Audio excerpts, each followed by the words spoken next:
Welcome back to the channel, everybody, and today it is my number 31 team in my 2024 NFL Deep Dive Series. It's the Tampa Bay Buccaneers, and yes, it is getting spicy here already because Tampa Bay notoriously, famously overachieved just one season ago.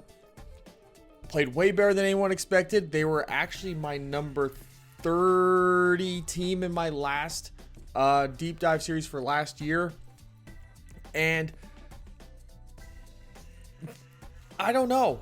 I graded out the players, and this is just how it turned out, guys. I don't know. I must not be that high on Tampa Bay, but I'm not a believer in this roster, and I'm not a believer that they can repeat. They're a team that, because they overachieved so significantly, it does make them a team set up to be a letdown. We saw that with my New York Giants the year that they went to the playoffs, won a playoff game in Minnesota.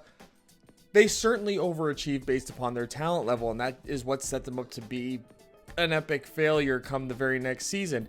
Tampa Bay is almost the exact same story as the New York Giants were just a year ago. Obviously, statistical differences and whatnot, but still a lot of the same things happened for them. A lot of the balls bounced the right way for them. A lot of the teams that they faced late in the year to get some wins were underachieving, in flux. So will it all catch up with them? I think that it will. I think that it will catch up with them. Obviously, they're my number 31 team. Though that doesn't mean necessarily that I think they're going to finish second last and be drafting second overall, because the team that's in dead last is their divisional partners, the Carolina Panthers, and I think the division is slightly weak compared to a lot of the other ones. Even with the introduction of someone like Kirk Cousins, I still think the Saints and the Falcons are not so significantly better that they're probably going to be able to steal a couple of wins, especially within the division. That'll probably raise them to maybe even be picking outside the top five, kind of like what we saw with the New York Giants. They were able to steal 2 wins against Washington, a couple wins against some, not so great teams throughout the year, catching teams on bad days, and they were picking outside the top 5. I think Tampa Bay could be that team that does that this year. And it all starts with the coach and the culture, man, to me. And that's where we start this series. Start with the coaches. If you want to see a statistical breakdown, I'll probably talk about it throughout, but that's probably best served to go with the introduction of my first video, the number 32 team, the Carolina Panthers. But thank you for coming anyway, and let's get started. We're going to talk about this coaching staff that I've never been high on. Now, this is the coaching staff. It is tied for 29th in the entire league, and we're going to start with the head coach. It's Todd Bowles, who frankly I've never been that high on. Last year, he was my number 32 or 31 head coach. This year is my 29th. I'm not high on Todd Bowles as a head football coach. I think he lacks I think he's proven to lack a lot of things that are needed to have a highly successful head coach. They really had a lot of success, I would say, because of the offensive coordinator, Dave Canales, who came over for 1 year from Seattle, is now the head coach of Carolina. They had a lot of success because of him and how he was able to basically position himself as almost like a new age quarterback whisperer of sorts. And the defense of Tampa Bay has always sort of been I definitely prefer Todd Bowles as a defensive coordinator. He's one of those guys. He's another one like Dennis Allen, like a Cliff Kingsbury, like a even if we can go further back in time, even somebody, what's his name, from Pittsburgh. Oh man, he was great. He was so great for so long. But there's some guys who are just built to be coordinators, and the head coaching job is just sort of out of reach of them. Now, I know this team overachieved, which is why I felt the need that I had to sort of bump up Todd Bowles. If Dave Canales was here, I probably would have made him a top 15 offensive coordinator, but he's a head coach now, so his ranking is what it was in the previous video. And they brought in to be his replacement is Liam Cohen, who I make the 26th ranked offensive coordinator. It's his first year here. He's coming over. He coached with the University of Kentucky and with the Los Angeles Rams. He was the offensive coordinator for both of them. He ran the University of Kentucky offense in 2021 and 2023 after taking a one-year hiatus to be the Rams offensive coordinator. And I think he had some previous coaching experience before going to Kentucky with the Sean McVay staff and system. So that's the system that's coming over here. So it's going to be a more Shanahan-style pro offense because he's coming from underneath that Shanahan, McVay, LaFleur type of tree. So it'll be interesting to see how he implements that. A lot of teams are using those concepts now anyway because it is so successful. It's a copycat league. So for a first year is he a first year offense? He had 1 year of offense coordinator experience in the pros before this. So he's still young in the process. That's why I didn't put him in towards the bottom, but I'm still concerned about, coming from that Rams team that had so much talent and so much younger talent. Now he's dealing with a bit of an older group. And, the receivers aren't as good. The offensive line, I think he's got the best offensive lineman he's obviously ever worked with in Tristan Wirfs. But there's a lot of work that has to be done across the offensive line, particularly with their brand new center, Graham Barton. Is he even going to play center? Maybe he plays guard instead and Hainsey plays center. You have Cody Mock, who they drafted last year to play guard, who really struggled out the gate. And so how is he going to be able to scheme up something that's going to play to that guy's strengths and help him bounce back and have him not turn out to be a complete bust of a pick? And then you have Luke Gadecki, who's coming off of his best year as a pro. He's going into now year 3 after struggling as a rookie. He came on in the second year once they had him playing right tackle. So how can he continue to build off of those things? He does have where is his staff at? Kevin Careberry is the offensive lines coach that he's brought in with him. He was somebody who worked as an offensive line assistant with the Saints last year, and that Saints offensive line was really hit and miss. Particularly, outside of the center, Eric McCoy, Cesar Ruiz, they had some issues with the guards. There were injuries involved also, so it's an interesting hire. And, going from an assistant to a full-on positions coach, there is a leap in that because there's a lot of, now it's all your ideas. So maybe there was a lot of ideas in particular that he had for the Saints that weren't being used. I think every assistant coach has really been there. And you can see there, I have Larry Foote representing the defensive coaching staff, so to speak, because they don't really have a defensive coordinator. There is Casey Rogers, who's like the run game coordinator and defensive line coach. There's Larry Foote, who's the pass game coordinator and inside linebackers coach. So they have a bunch of guys who are really spread out. They have George Edwards, who is an outside linebackers coach. They have Joey Fitzgerald, defensive quality control. So Todd Bowles really does. That's another reason why I don't really like Todd Bowles in the head coaching role, because he has so much of a commitment to one side of the football. And I understand that coaches are like that usually. But to not have a true coordinator in place means that he's really taking on that role himself and everyone else is sort of just falling in line.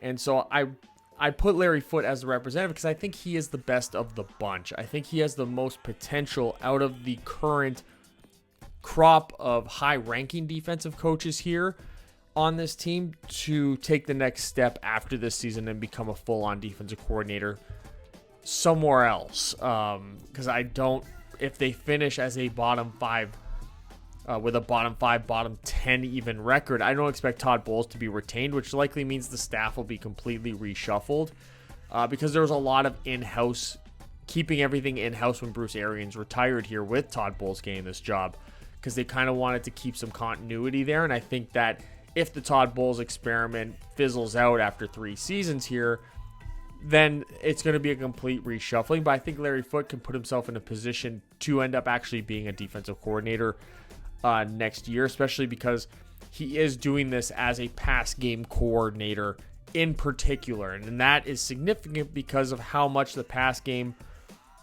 has taken over the league. And that's really the most important aspect of the offensive play calling and the defensive setup and how they scheme the defenses up. So him gaining this experience this year, if the Tampa Bay Buccaneers have any semblance of I would say a top 15 pass defense this year, based upon the talent level that they're putting out on the field, the inconsistencies of the talent level they're putting out in the field, specifically in the secondary. And if we get good inside linebacker play, if Levante David revitalizes his career, if you see Servosia Dennis or KJ Britt really break out this year, then I do think Larry Foote's going to put himself, he's going to be talked about as a true defensive coordinator. But overall, the guys that they've really apparently given this power to, which I'd say the run game coordinator Casey Rogers, the pass game coordinator Larry Foote, they're good enough for the 24th ranked quote unquote defensive coordinator. And I think that that's pretty good considering there isn't a true one, and for all the reasons that I listed. So for a team that is so defensive oriented, we're going to start with the offense, and this is really going to be Liam Cohen's show. So and that makes it that much more difficult for an offensive coordinator, really without a head coach that can oversee and can truly help you out. You know, Todd Bowles can give him the defensive perspective, which could probably help, but may not lead to as much inventiveness. But you got Baker Mayfield coming off a great season under Dave Canales last year. He's still my 23rd ranked quarterback, though, and that's because of losing Dave Canales, who revitalized the career of Geno Smith, and then Geno Smith last year without him took a step back. He's still better than what he was when he probably got under Dave Canales, but he was not the top 15 performing quarterback that we got used to seeing that year, where he just took the league by storm out of nowhere. And I think Baker Mayfield may be in the same situation here. Though I do think he can still be a good contributor, I think that this is sort of where he might end up falling in with this new regime underneath him. You know, Kyle Trask is there as a mildly serviceable backup. John Wolford is probably going to be that reserve third quarterback.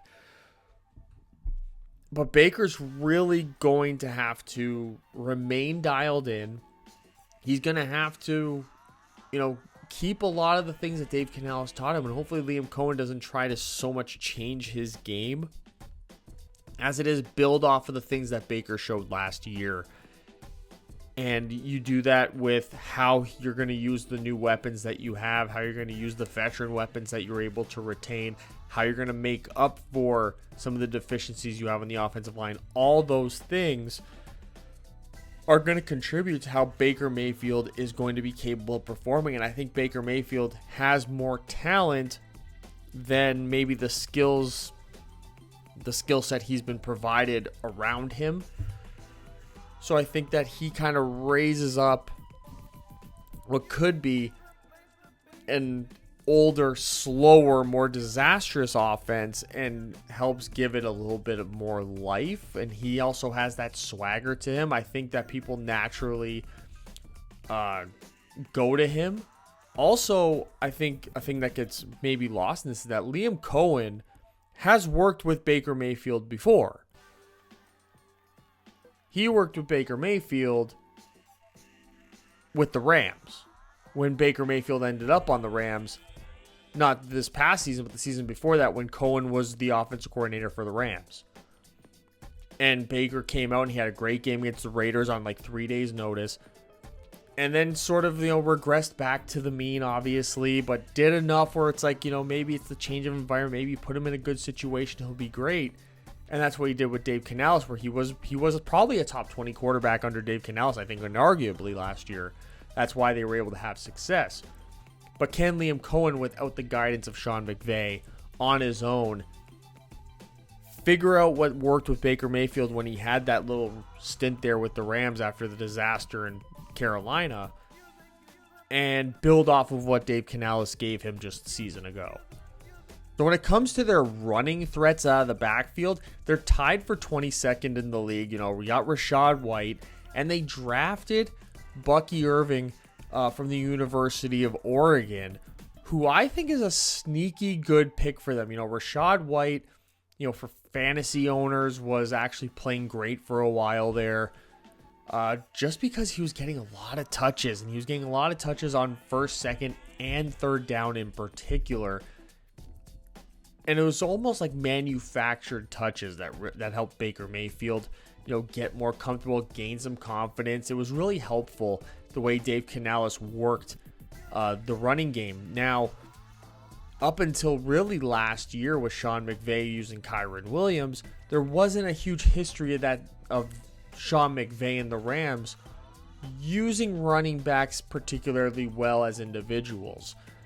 And Liam Cohen's experience there was under that regime where they just had like a plethora of backs. You know, Cam Akers, they had who's the guy from the Patriots, Sony Michel. They had that type of backfield. But I think bringing in Bucky Irving, you've sort of moved Rachaad White to being more of an early down back, and Bucky Irving gets to take over as your third down receiving back. Though the skill sets are similar in this aspect, I think Bucky Irving, because Rachaad White, I think his rookie contract might be coming up. I think he's going into, this is Rachaad White's third or fourth year. You know, almost going maybe running back by committee on these important downs. Bucky Irving, I think, is a slightly better option. He's the 26th ranked receiving back in the league coming in, but it's not like it's not a tight race when it comes to receiving backs either. You know, you get the 26th guy, you know, you'll see eventually when we get to like 17, 18, it's going to be close. You know, Chuba Hubbard was way up there as a receiving back, and he's only graded 3 points higher. So I think Rachaad White is sort of going to be that early down guy, and Bucky Irving will take up more passing situations. I think eventually by the end of the year, the snap totals will probably be about 60, 65, 60, 30. Rachaad White to Bucky Irving, and then you'll see guys like Patrick Laird, Chase Edmonds, Sean Tucker, whichever two of those three that they keep, picking up, you know, the other 5% of the snaps that would come out of the backfield. But I think it's a lower end group for them. I do think Bucky Irving has the potential, though, to grow into being, at the very least, a really effective third down receiving, you know, back out of the backfield, running some routes, catching the ball, and run after catch type of deals. That I think will make Baker Mayfield, again, more sort of what they did last year with the utilization of Rachaad White.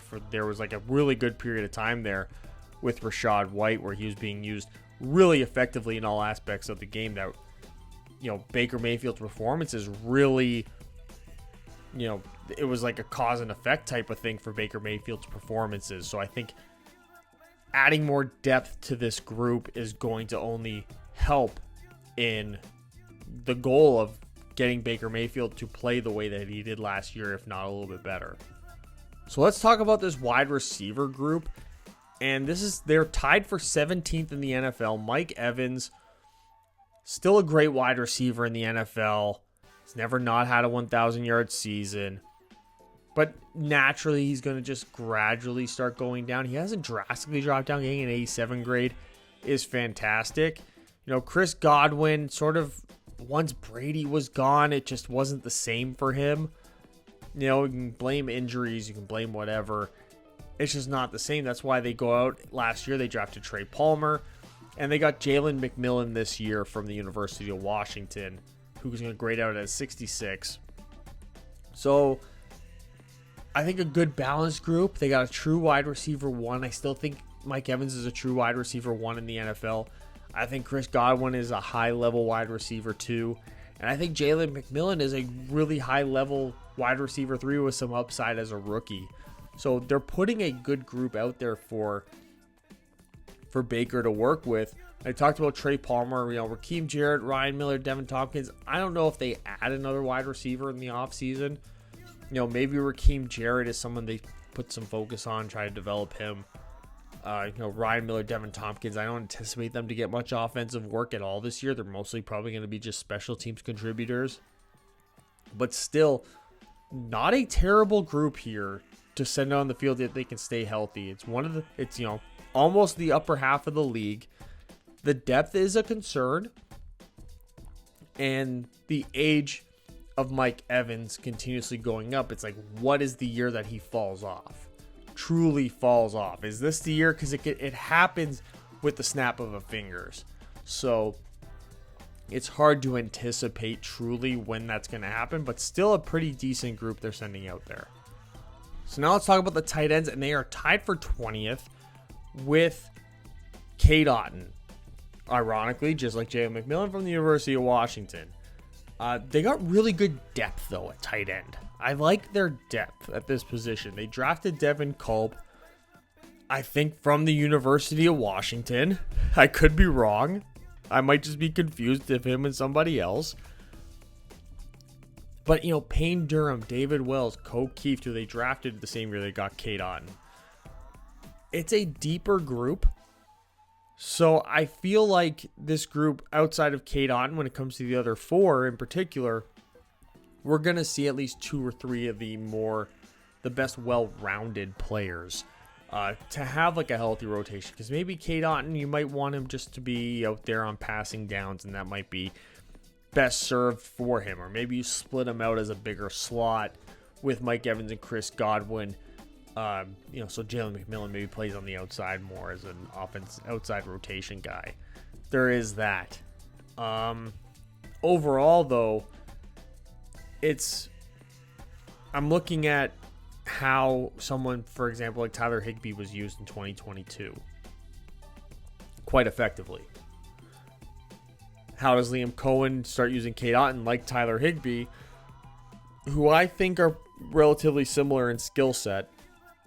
So I think that could be an asset of the new offensive coordinator that just didn't necessarily exist with the past one, who didn't have coming in a history of effectively using tight ends. And I think effectively using a tight end is really important, especially if you have a low level quarterback. Now, obviously there are exceptions. You got the Patrick Mahomes and Travis Kelce thing going on, but you also look at Brock Purdy and George Kittle and how much having that type of player as that Y inline tight end who can split out, who can run routes, how that helps Brock Purdy be a better player also in a Shanahan McVay system. So there is a lot of that going on. So Cade Otton is going to have an opportunity here to really have the chance to be a breakout star because of the effectiveness of how the tight ends are used in this particular system. So we're going to now the offensive line with the pass blocking, and they're the 15th ranked pass blocking group in the league. You got Tristan Wirfs, who grades out at a 94.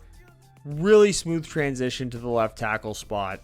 There was hiccups expected, weren't really there. Luke Gadecki really settled in well at the right tackle spot. They drafted Graham Barton, announced him as a center, so their intentions are to use him as a center, which maybe bumps Robert Hainsey, as I have right now, out to the guard spot. And then you have Cody Mock, you see grades out at a 49. Not a great number, to say the least. Not a great number. Not a great grade for a guy who's going to start, but he's coming into his second year. I would prefer, personally, to try to move him to left guard next to Tristan Wirfs. We've seen the history of young offensive linemen playing next to high-level vets and it really helped their development. It really boosts them up, particularly a guard working with a great tackle. We saw that with Tyler Smith and Tyron Smith. We've seen that with Chris Lidstrom and Jake Matthews. You know, these interior guys who have come in, put them next to a really solid vet tackle, and you watch them rise up. We just saw it also last year with Bernard Raymond playing next to Quentin Nelson. There's so many different examples that we can have of it. So you're hoping, I would put him there in hopes that that's the results that you would get, rather than play him on the other side. I mean, Robert Hainsey's got a lot of experience. He's got a lot of, I would almost want to play Barton at guard rather than center.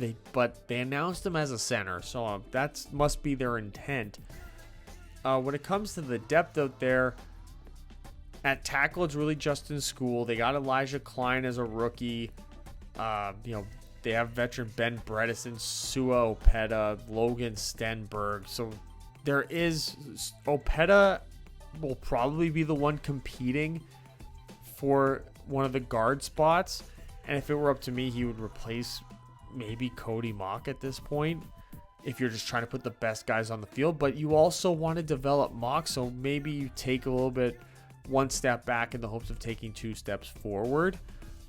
Because then when you get even into the run blocking, 28th, not great. Now, can you manufacture running yards in this type of, Shanahan McVay system? Sure you can. But you got 2 serviceable tackles. It's the interior that's going to be the real issue and where you're going to have to try and find some success. Like, maybe this becomes just a pure outside zone running game to help with some of the deficiencies they have in the interior. But Sua Opeta seems to be a guy that keeps coming up. Justin School, can Justin School play guard, or is he just going to be your backup swing tackle? That's probably his best role. But I think that's where Sua Opeta really comes into play here, is can he play his way onto the field by just being more well-rounded than maybe, someone like a Cody Mock. So let's go over some of the positional summaries here. The strength of the offense, the quarterback and the weapons group seems to be really where they're going to thrive. The depth, though, on this team is where we have the grave concerns. The blocking, tight end, wide receiver blocking gets C grade. The depth gets a C grade as well. They have a really good, middle of the pack group there. That's serviceable enough. The run blocking is horrific. It's an horrific mess. It's going to be an issue, at least early on in the year. So how they coordinate this offense to make up for that is going to probably have a lot of growing pains this year, which is why I just don't have a lot of faith that this coaching staff is going to be around. So overall, they have the 25th ranked pass offense with a 75.7 and the 30th ranked rushing offense with a 70.5. And that's a 73.62 rating for the 31st ranked offense. Not good. And a lot of it is based around the deficiencies of the offensive line, the age, the lack of depth, and just the lack, other than Mike Evans, of like a high-end weapon that you can truly count on, including the quarterback Baker Mayfield. There's going to be a lot of coaching and scheming that's going to have to happen here that I'm just not sure they have that high-level staff in place anymore. Losing Dave Canales was a huge loss to this offense and to its potential, I believe. Moving on to the defense here, and we're going to start with the edge rush. It's my 29th ranked edge rush here, with rookie Chris Braswell coming in as the best option opposite of Joe Tryon. Not a bad rookie grade for Chris Braswell by any means. I feel like he fell past where he should have been picked, so good on Tampa Bay for getting him where they did. I feel like they got a little bit of a steal. I felt he was probably more of an early second round pick. Joe Tryon has sort of been inevitably mid since being picked. He was almost like, I don't know. It was just, he's never really achieved what he did at the University of Washington. I keep saying the University of Washington with this team, and I can't believe how many times I'm saying it. But we look at some of the other options here. You got Marquise Watts. You got Anthony Nelson, Yaya Diaby, Jose Ramirez. Randy Gregory got signed by this team, and I know people are wondering, where's Randy Gregory? Randy Gregory has not been good. He's not been good for a while. It's not 3-4 years ago with him.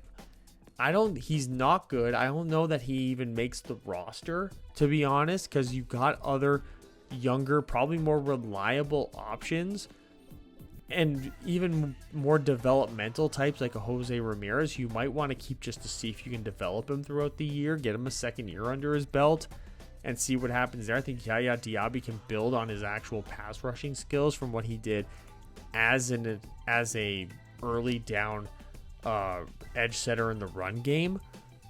But overall, it's still a lower end edge room. And I don't think they really did enough, even with adding Chris Braswell, that they did enough to really boost this group to where it needs to be truly effective. Now we're taking a look at the interior rush, and it's the 21st interior rush group in the league. You got Vita Vea, who I compare him a lot to what Carolina has in the previous video with Derek Brown. He's really your ideal 3-down, 1-tech defensive lineman. Tremendous against the run and more than serviceable as a pass rusher. A consistent pass rusher, will still be a space eater, will open up for interior blitzes. I think he just does a great job. Now, when it comes to their depth here, I'm significantly less impressed. They don't really have any depth in the passing game aspect. Logan Hall's never really turned out to be anything. William Golston got brought back, but he's sort of just all on a downward trend. Greg Gaines, I never really understood why people were high on Greg Gaines, and I think last year he really proved why. So I think overall it's a decent group, but it's really a one-man show with not a lot of depth. So if Vita Vea doesn't play, this is going to be a not very good pocket collapsing interior rush. So now let's move on to linebackers in pass coverage, and they're tied for 18th for me.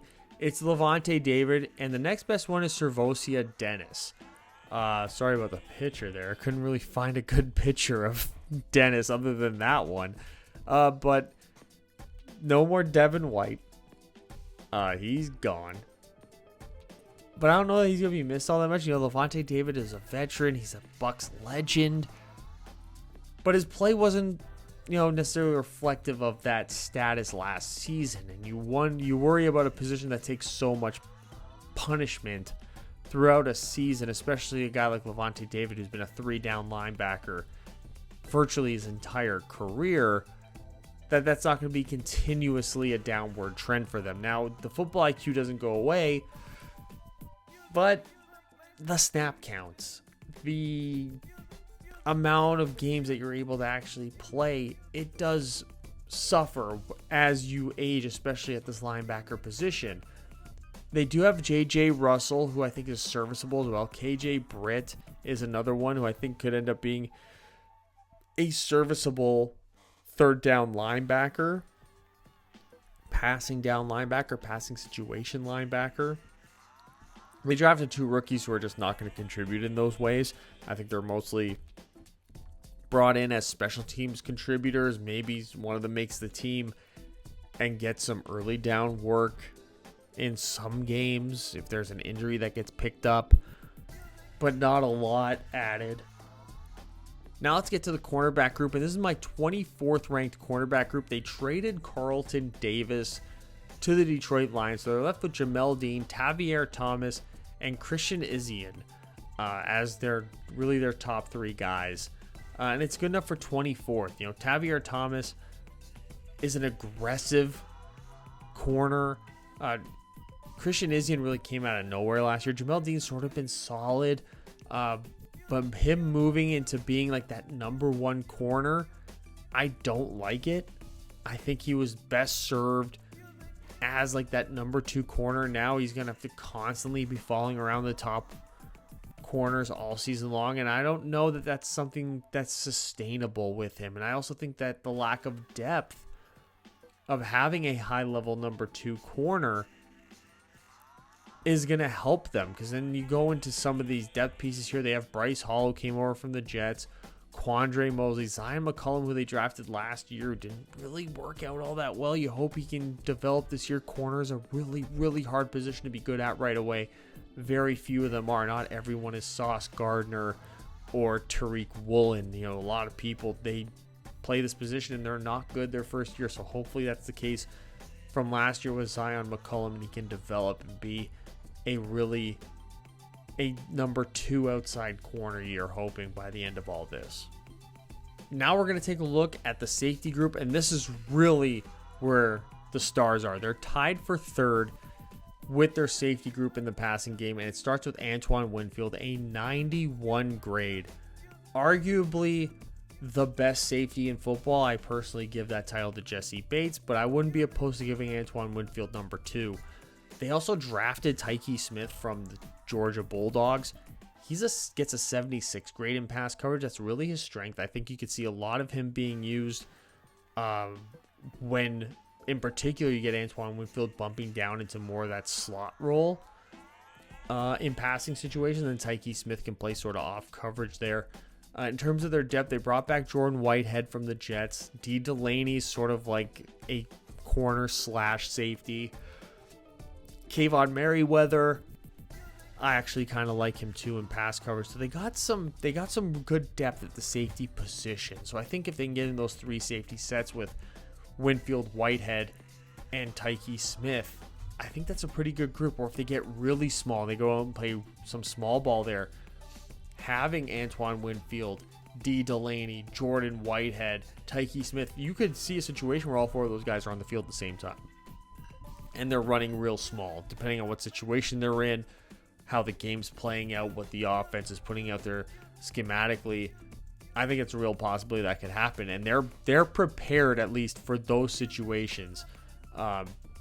Really, it's the middle, high cover three safety and the outside corners that are the concern here. I think they got the slots really figured out. That eighth man in the box, slot guys, slot safety types really figured out here on this roster.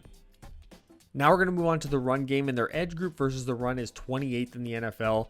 Chris Braswell's still the best edge player they got in all aspects of the game.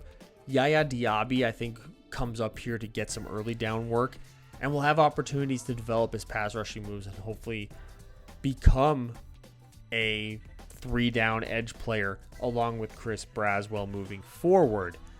Joe Tryon takes a pretty significant step back.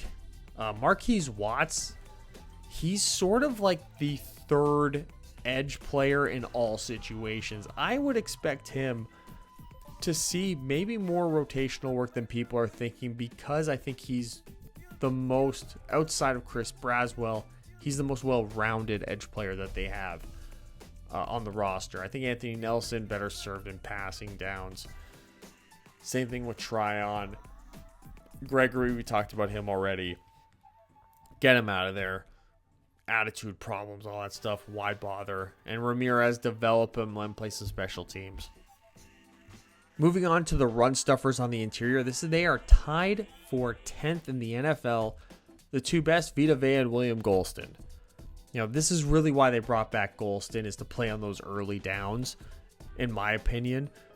Next to Vita Vea, who'll play that 1-tech, 0-tech on these early downs and just eat up space on the interior. He's, again, like I said, for the interior pass rush aspect section, it's Vita Vea is Derek, and him and Derek Brown are like completely almost identical in terms of their skill sets and their abilities. They are two really great interior defensive players. This is the scary part. This right here. The utter lack of depth that they have. Also, look at Greg Gaines. Last year's first round pick, Kalijah Cansey. Not a lot of size for those early downs either. Kalijah Cansey was drafted with the expectations that he's the next Aaron Donald.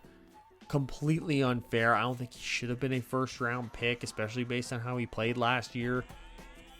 I think that's going to turn out to be the bust pick from the looks of it now, just because I don't think his size is going to be conducive to him playing in this scheme. I think he's going to be better served moving on to a more traditional 4-3 base defense, playing an early down defensive end. I just don't think he's going to make it on this team. I think this is like a Solomon Thomas type situation for me, where it's just, I don't know that it's going to really work here at the next level. The traits are what they were. He ended up getting compared to an absolute game legend, and I think it's going to serve his longevity in the NFL a great disservice. Now we're going to take a look at the linebackers against the run, and they're actually tied for 14th here. Levante David gets a little bump up, and KJ Britt comes in and as an early down linebacker. Not a bad little group here. Really not a bad little group here for these two linebackers. You know, and you get Chris Braswell and Yaya Diaby playing on the ends there. Vita Vea, William Golston. You know, you're looking for another interior player, but maybe you just go a traditional 4-3 on early downs, and J.J. Russell gets to step in, because J.J. Russell is a great player against the run, especially for a third linebacker. Really, really good situation to be in with having this guy as your third linebacker, at least for early down work. You know, Servosia, Davis, and V. Jones are useless on early downs. Antonio Greer, I don't even think he makes the team. He's not good at really anything. Kalen DeLoach is going to get an opportunity because of what he could do on early downs. I think that's going to reflect well on his special teams work. But I like this linebacker group. You know, as a two-man group, upper half of the league. As a three-man group, they might be, you know, closer to like a top 10 potential. So I think maybe if Todd Bowles is up to it, converting on early downs because of his lack of depth of the interior and the run stuffing aspect, to maybe going to a more traditional 4-3 front on early downs to get better players on the field. And the DB run support goes without saying, tied for 5th in the league, with Antoine Winfield and then Jordan Whitehead there. Antoine Winfield, what can be said that hasn't been said already? An amazing player. It's him and Jesse Bates who are really the two safeties that are such high level in both aspects of the game, in pass coverage and run support. They do both things so well. Jesse Bates more of a traditional, you know, true safety, while Antoine Winfield, because of his size, comes up and plays that slot role, but they do everything so well. You know, not a lot of depth here. You know, I think when they're in the three safety sets, like I talked about earlier, you're going to see a Jordan Whitehead out there with a Tyke Smith and Antoine Winfield to optimize the level of defensive play you get there. D. Delaney's probably only going to be used, and should really only be used in passing situations, as like a dime defensive back. But not a lot of depth outside those top three, but three good safeties who could contribute in all aspects of the game, with a top level leader and then two guys who can really compete for a number 2 safety role, where they would be serviceable across games and across drives, and not really having to worry about taking them off, putting this guy in, shuffling things around too much. So just an overall positional summary. The big thing that stands out for this team, though, is if you look at cornerbacks against the run, they get an A grade. Their starting corners are tremendous in the run game. They're very disciplined. They don't get caught a whole lot, and they're sure tacklers compared to other cornerbacks in the NFL. So they are quite the asset to the run game, and they do enhance it to a little bit of a higher level. Again, my concern is the depth on the interior, the offensive line in particular, and the depth of the cornerback room in particular. Once you get away from the starters in those two groups, you're into really no man's land. I think that could cause a lot of problems for this team throughout the year if they don't stay healthy in those two positional groups in particular. So overall, their defense is actually going to come in at 16th in the league with a 74.88 grade, 21st pass defense with a 74.8, and the number 5 rush defense in the NFL, 5th. If they lose Vita Vea or Antoine Winfield, you can pretty much throw this ranking out the window because they are such high-level players and they're so important, as you guys saw throughout the defensive breakdown. But if those two guys in particular can stay healthy, I think they'll be able to still sustain, even if they get significant injuries to quote-unquote starters in certain situations, especially in the run game in particular. I think they'll still be able to sustain a top 10, top 12 run defense in the NFL as long as they have those two players healthy and able to play significant downs in every game throughout the year. And here is the overall ranking. The coaching staff gets a grade of 73, which is tied for 29th in the league. The total offense, 73.62, 31st in the league. And the total defense, 74.88, 16th in the league. That overall ranking is 31st, 73.80. This is a team really dragged down by the coaching staff and the perception of what the offense is going to be. If the offense can find a way to play like a top 20 offense again, then yes, this becomes a playoff football team. And we probably look a lot more glowingly on Liam Cohen as an offensive coordinator. Maybe you look more glowingly on Todd Bowles as a head coach. Maybe I will too. Who knows? But they're really dragged down by my lack of faith in this coaching staff and my lack of faith in turn in the offense being able to repeat what they did last year, which was, admittedly, I think Buccaneers fans can admit this too, a significant overachievement from what the expectations were. And there you have it, my number 31 team in the 2024 Deep Dive Series. Thank you for coming. What do you guys think? I know this is a bit of a hot take for a lot of people, but I hope throughout the video I was able to explain how this ended up actually happening for them. And I think it makes a lot of sense the more that I talked about it, the more that I explained it. I kind of talked myself into really being a true believer of this ranking. Again, my rankings, I do them with, like formulas, so it's kind of unbiased mixed with bias. So this is just how it turned out. Like, comment, subscribe, and I'll see you guys with the next video next time.